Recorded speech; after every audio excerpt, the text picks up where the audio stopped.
রাসূল সাল্লাল্লাহু আলাইহি ওয়াসাল্লামের প্রতিটি কাজই মুসলমানদের জীবনে অত্যন্ত গুরুত্বপূর্ণ।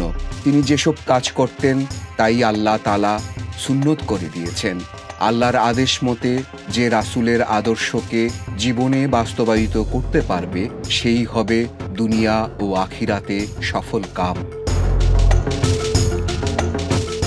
বর্তমান সময়ে ইফতার ও সাহরি নিয়ে যে জাঁকজমক ও আচার অনুষ্ঠান দেখা যায়, নবীজি কখনো তেমন করেননি।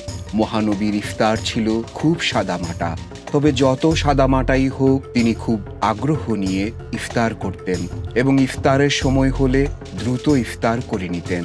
আয়েশা রাদিয়াল্লাহু আনহা বলেন, রোজা পালনকালে রাসূল সাল্লাল্লাহু আলাইহি ওয়াসাল্লাম দ্রুত ইফতার করে নিতেন। মুসলিম হাদিস 1099। তিনি ইফতার করতেন ভেজা বা শুকনা খেজুর অথবা শুধু পানি দিয়ে। তার দীর্ঘদিনের সেবক আনাস রাদিয়াল্লাহু আনহু বলেন, নবীজি নামাজ আদায়ের পূর্বে কয়েকটি ভেজা খেজুর দিয়ে ইফতার করতেন। যদি ভেজা খেজুর না থাকত তবে সাধারণ শুকনা খেজুর গ্রহণ করতেন। তাও না থাকলে কয়েক ঢোক পানি হতো তার ইফতার। তিরমিজি হাদিস 696। আব্দুল্লাহ বিন আবি আউফা বর্ণিত হাদিস থেকে জানা যায়, কখনো তার ইফতার ছিল কেবল ছাতু ও পানি।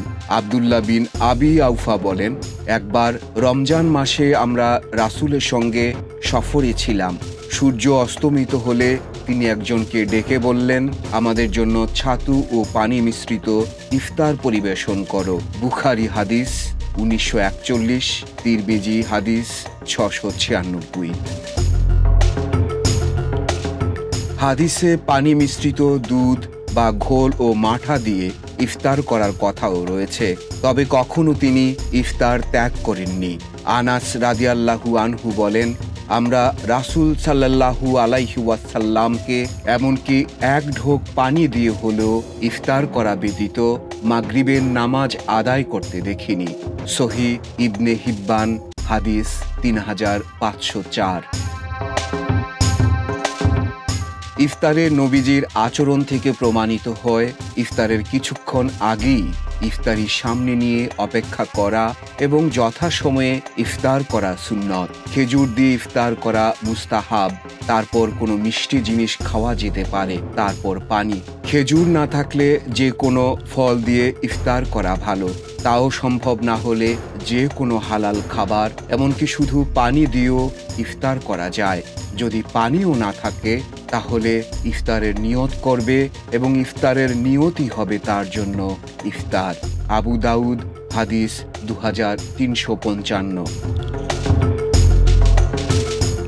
সালমান ইবনে আমির রাদিয়াল্লাহু আনহু বর্ণনা করেছেন, রাসূল সাল্লাল্লাহু আলাইহি ওয়াসাল্লাম বলেছেন, তোমাদের কেউ রোজা রাখলে খেজুর দিয়ে যেন ইফতার করে, খেজুর না হলে পানি দিয়ে, নিশ্চয়ই পানি পবিত্র।